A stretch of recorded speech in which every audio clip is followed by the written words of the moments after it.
Hey guys, I hope you guys enjoyed this little series I've been, well, not only remade, but just, kind of continued on with it here. So, last time we left off here, Kaiser had just knocked the absolute living crap out of Ben 10, leaving him unconscious on the ground. Ben would wake up an hour later in a plumber's medical bay here, wondering what the heck just happened. And so Gwen and Kevin would both inform him on just how badly he got beaten here. Way Big, Humongousaur, Jet Ray, all his heavy hitters couldn't do anything. And so Ben just wonders, where is he?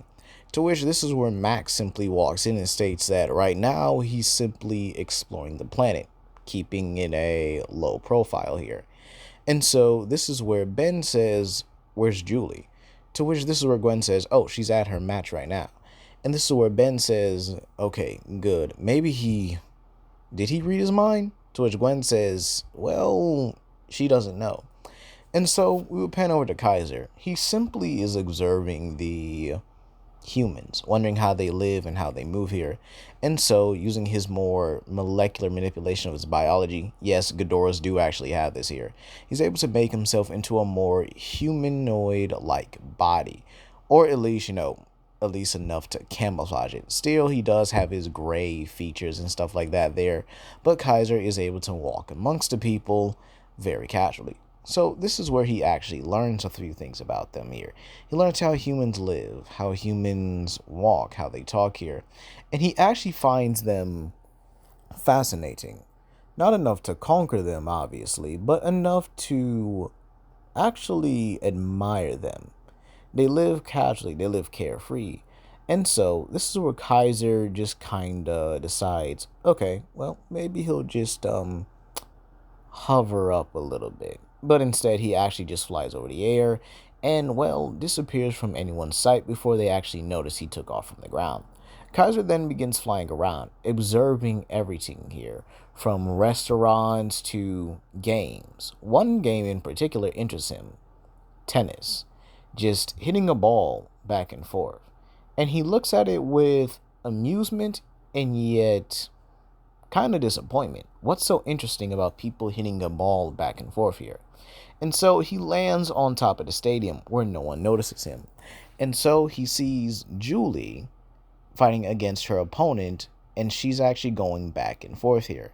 She's on the winning end of it. And so Kaiser, amused by this here, actually sits there and continues watching. Julie hits the ball right back at her opponent, scoring the finishing touch and, well, or finishing score, if you mean here, what I mean here, and wins the entire match. So, with that being said here, Julie wins. And so Kaiser looks quite amused as this woman here. However, what he is more amused about is her bag. It looks different. It's not anything he's recognized. And so he actually flies down to the arena, scaring everyone.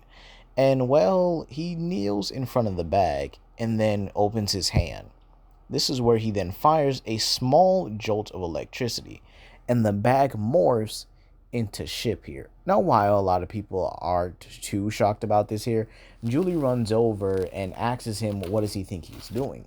To which Kaiser simply turns and looks at her as in a curious fashion, is like, so you aren't scared of me?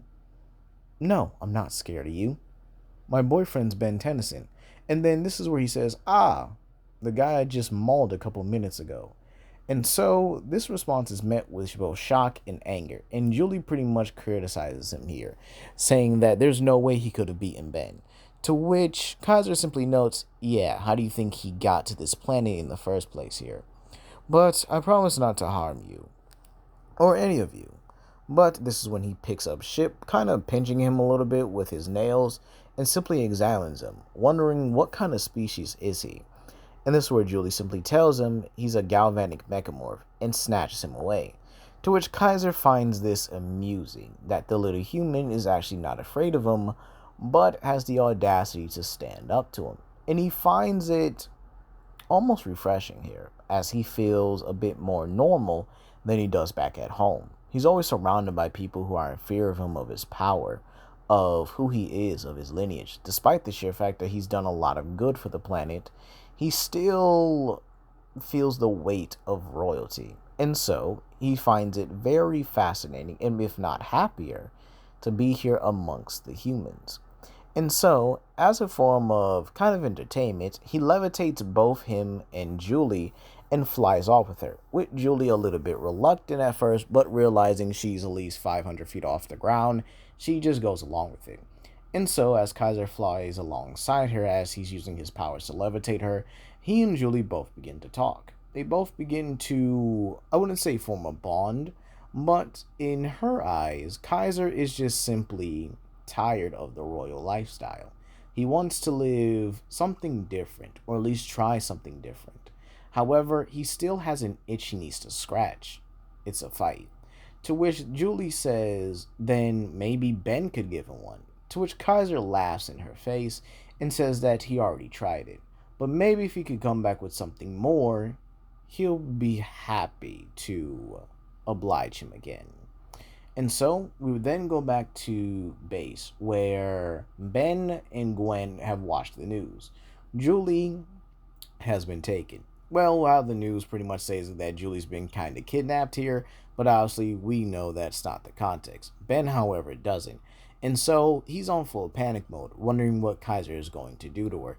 Is he going to eat her? Is he going to take her back to his planet? He doesn't know what the king of the dragon planet is going to do. And so Ben decides to pick at the Omnitrix. And actually, he does it a bit smarter this time here. And remembers a combination. A combination that got him the master control.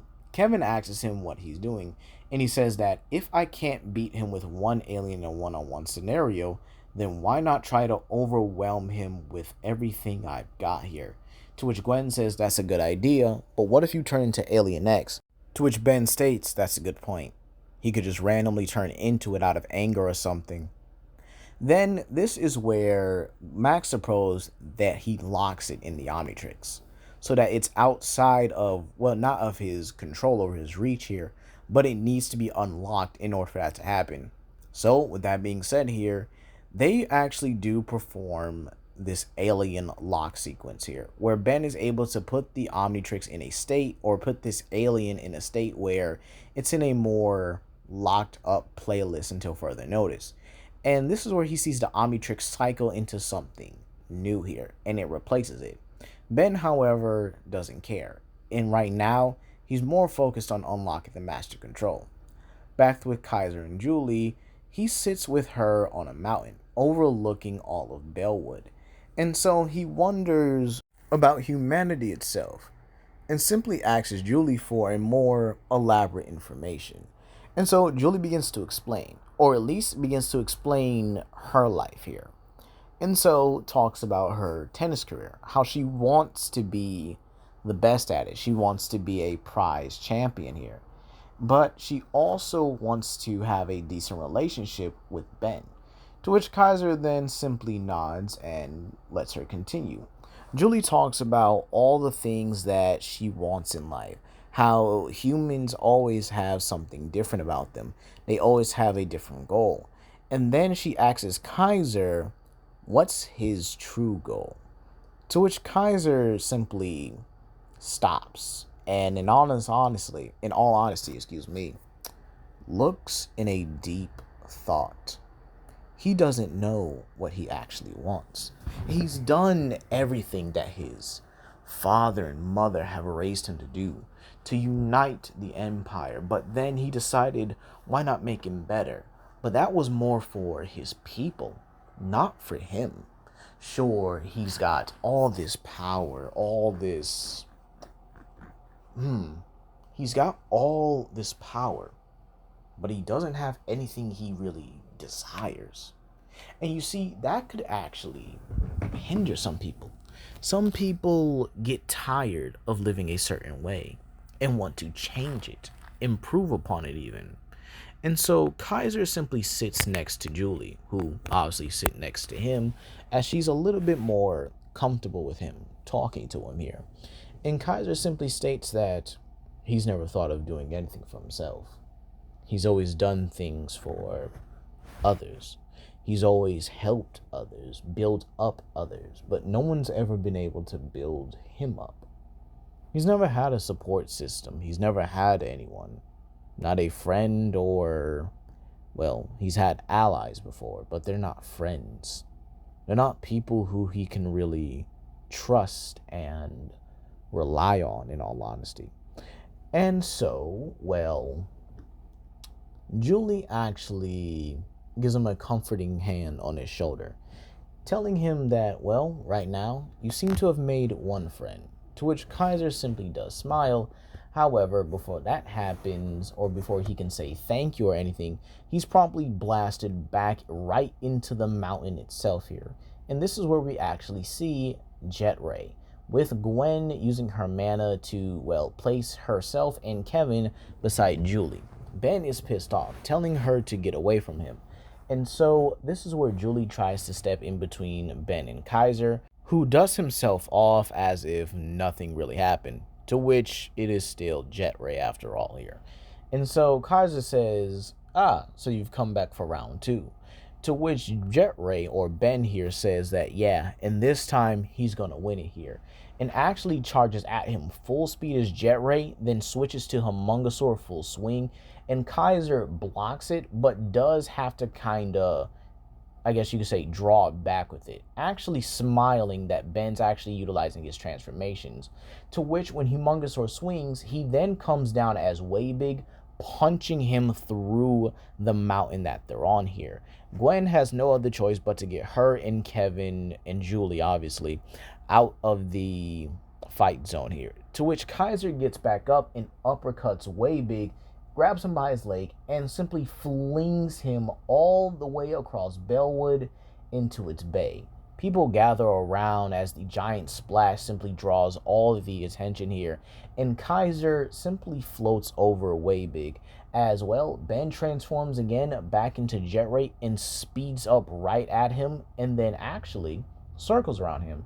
To which Kaiser is just looking at him curiously, like, what are you doing? To which this is where Ben actually builds up enough speed and then dives upwards, then dives right back down into Cannonbolt, knocking Kaiser right into the water. He then switches to Rip Jaws and actually begins to overwhelm Kaiser underwater, or at first he thought. To which Kaiser utilizes his tail to wrap around Rip Jaws' neck and simply spins him around so fast that a water tornado is able to form. He then flings Rip Jaws out of the water, and then flying right back out of here, he hits him with a thunder punch right to his gut and electrocutes him as a side effect of it here. Ben, realizing he needs a conductor, turns into Chromostone and blasts it right back. However, Kaiser pretty much switches around and utilizes a normal punch to punch Ben right back into a bay, causing a huge explosion at the same time here. Kaiser is absolutely loving this, Ben utilizing all of his aliens just to fight him here. And so he speed blitzes right at Ben, who actually turns into Diamond Head and actually makes a crystal shield here.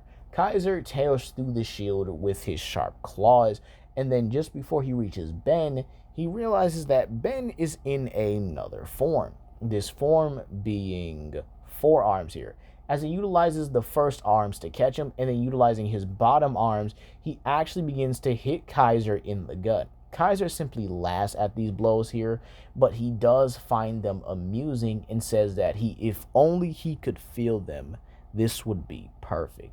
To which he actually overpowers 4 arms' grip here, and then proceeds to, well, Hulk and Loki him.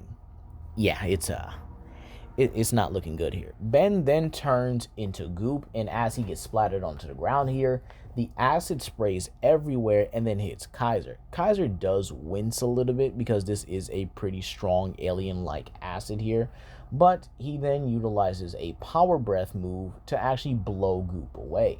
This is where he turns into Lodestar and begins to throw any metallic materials at Kaiser. Kaiser, utilizing his gravitational manipulation, is actually able to stop the attacks and throws him right back. This then turns into a back and forth, with Ben taking it seriously and utilizing his full power, while Kaiser is still holding back and enjoying every moment of this here. They then begin to throw their weight around more and more, and so this mass, this singularity begins to form between them here. And Gwen has no other choice but to put up a barrier between them here. And so, unfortunately, much to her dismay, a black hole does form between the two. The gravitational and magnetic manipulation between the two is so powerful that it simply just tore one open. And so, as the two press into each other more and more here, Ben being more aggressive, while Kaiser is simply toying with him here at the fact that someone could actually make him do this. It's been a while since he's even had an opponent to make a singularity against him or with him. And so, as the two press into each other, they begin to compress the singularity, and so they lock their respective hands here. And Kaiser begins to bend Lodestar's arms here until Ben has no other choice but to turn into Frankenstrike. And then he electrocutes Kaiser. However, Kaiser simply laughs at this and says, "You must not have known what my biological components are." And this is where Kaiser shows his bioelectrical nature and actually absorbs everything, every ounce of electricity out of Frankenstrike, and then shoots it back at him with a gravitational eye beam, digging Ben into the ground. He turns into Chroma Stone, and this time with his own energies, he blasts it right back at him, and this actually does harm Kaiser a little bit because, again, this is his own energies coming back at him with a lot more force here. And so Kaiser actually looks in shock, but then turns it into a sadistic grin, happy that he can feel it. He feels this pain here. Maybe he can start trying. And so Ben looks in a state of fear as Kaiser blitzes him with a unholy level of speed that not even Jet Ray could manifest here. And so he begins to punch Chroma Stone into the air and gives him the Rock Lee and Gara treatment, speeding all around him, beating him all over the air. Ben can just barely turn into Cannonball to withstand the blows here, but this starts leaving dents in his armor. Every punch, whether it's a thunder punch, a normal punch, or some type of punch in general, or gravity punch if you will here, Cannonball's armor is taking a beating as Gwen, Kevin, Julie, and the rest of the people of Bellwood look on in horror as Cannonball is just made into, well, a beach ball, if you will, or a kickball in all honesty, just being used for sport and play until Kaiser actually simply just stops. He stops and just lets Ben absorb all the hits that he just took, lets him mentally process, and lets him feel it all here. And then this is where Ben actually gets angry. He just gets so enraged that he actually turns into this new alien known as the Dino King. It stands tall, around 350 feet tall, dorsal spines, atomic energy within it here, and Kaiser can sense it. The ultimate fight that he's been waiting for, and he wants it now. To which, when Ben doesn't even, just give him a chance to admire this form here, he unleashes a huge torrent of atomic breath, green, mind you. And so this not only bathes Kaiser in energy, but it actually begins to make him yell out in pain, causing him to be flung through multiple buildings before he has to come back, and he speeds at Ben. However, Ben actually utilizes this form's new reaction speed to punch Kaiser right into the ground and then stumps on him. He then roars at Kaiser, telling him to give up, to which Kaiser simply laughs, and he laughs maniacally here, as this is where he then can utilize his full power, and maybe even his true self. This is when Kaiser says, "Give up." Why would he do that? This is his ultimate chance, his ultimate test. Maybe he can finally let loose and reveal his true self here. To which Ben looks in horror as he's blasted off in his Dino King form and watches Kaiser transform. And that's what I'm going to leave it off here today, you guys. Please comment down below, like and subscribe and share with your friends. This is Legendary Grimlock, and I hope you guys have a blessed day. Peace.